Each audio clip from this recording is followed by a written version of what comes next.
yo sing ngerti. Pantese parine saiki katone yo wis padha konen. Hayo padha dideleng parireng sawae yo akeh manuke.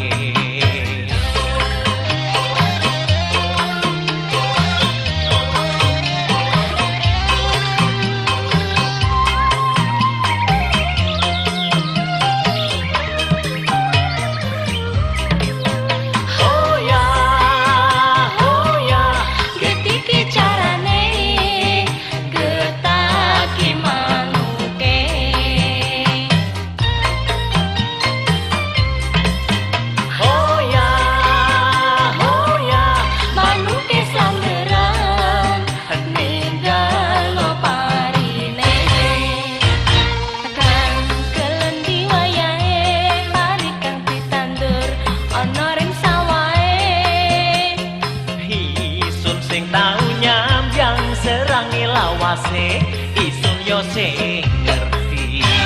Akan pantese parine saiki katone yo wis padha konen. Hayo padha dideleng parireng sawae yo akeh manuke.